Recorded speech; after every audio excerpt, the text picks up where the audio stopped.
So on number 12, it says, what is the volume of the cone? Okay. Now, it says that the cylinder and the right cone have the same base and the same height. Okay. So how do we find the volume of a cone? Do we remember? Times height. That's for a cylinder. And then for a cone, over 3, right? Over 3. Okay, so when I plug in all this mess, I'm going to get 1/3 times pi times 4 squared times height. These will cancel, so I'll get 16 pi. Oh, excuse me. Thanks. Okay, thanks. Okay, what is the ratio of the cone's volume to the cylinder's volume? Really quick, on a cylinder, this is the formula. On a cone, this is the formula. What's the difference between these two? 1/3. So 1/3 is going to be my ratio. Okay, because a cone is 1/3 of the volume of a cylinder. Questions on that? Yes, you will have a formula sheet. Yes. It'll be similar to, you know how like on a CFA, it'll have that formula sheet. Yep. It's about 20. Either 21 or 24. But I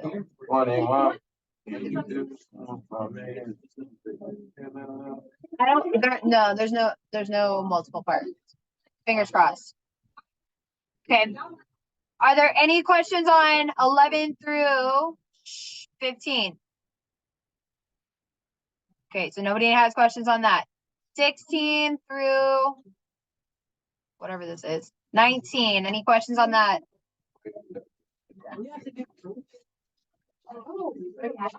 No.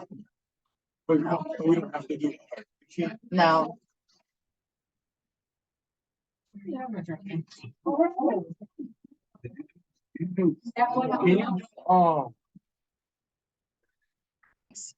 Okay, so this can be rewritten in the form 2m to the a power, where a is a fraction.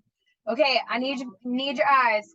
So they like to do this thing where we go from radicals to exponential. This is the same thing as saying m to the 1/2 power. Okay, the reason why is because mathematicians are lazy sometimes. And so what we like to do is, if we constantly are writing, like, square root is the most used root that we have. Okay, so we just kind of drop it, but really there's a little 2 in this cubby hole. Y'all have seen something like this before? Okay, and that's m to the 1/3 power. Okay, where that 1 comes from is the exponent that is put inside. So if I have the 5th root of x to the 2nd power, that's the same thing as saying x to the 2/5 power. The exponent goes in the top, the cubby hole goes in the bottom. M is just a variable. Yeah. So over here, this is saying 2 times the square root of m raised to the 3rd power divided by the 4th root of m, right? So we're going to switch this to be m to the 1/2, right? This is 2 times m to the 1/2 raised to the 3rd. When we have an exponent raised to an exponent, we're going to multiply those together. That's going to be 2m to the 3/2 in the top. In the bottom, we can rewrite this as m to the 1/4. They're not going to have stuff like this. Y'all literally haven't seen this yet. Okay, like you haven't seen this yet. Okay, I'm going to be honest. Okay, so you should have gotten 5/4 on that one. I know that one's a little tricky. It's okay. All right, ladies and gentlemen, I need you to stop talking. Okay, so what is the formula for density? Mass over volume.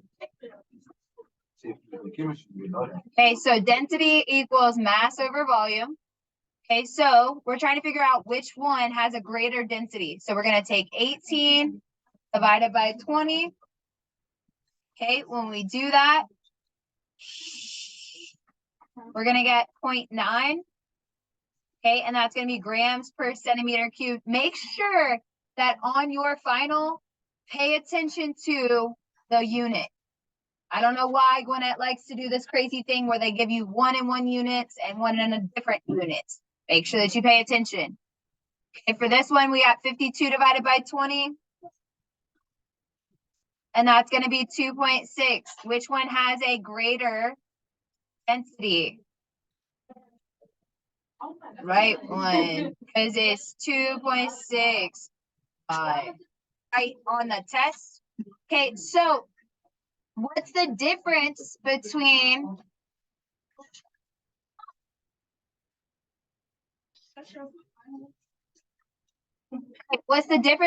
these two volumes?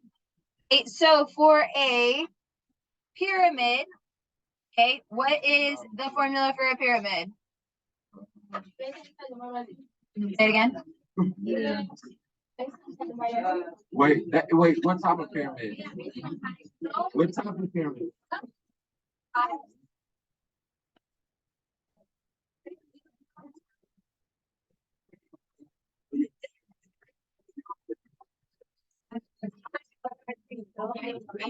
Okay. So length times width, which would be the area of your base, divided by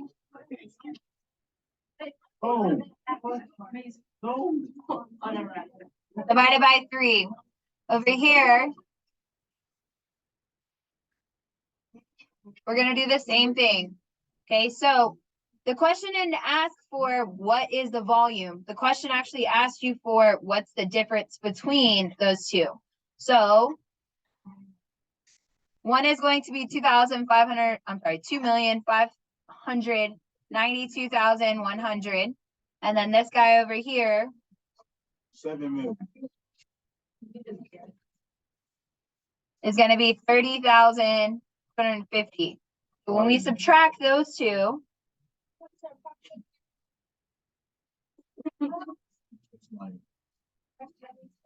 this guy. So on number 11, okay, number 11,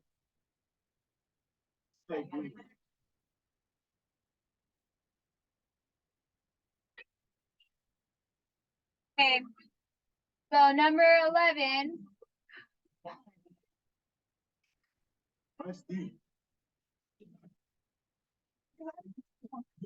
okay, so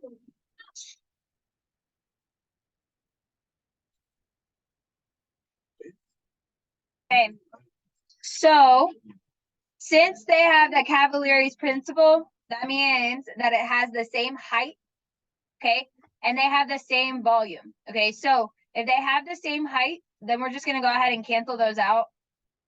Okay, because we don't care how tall they are because they both are the same.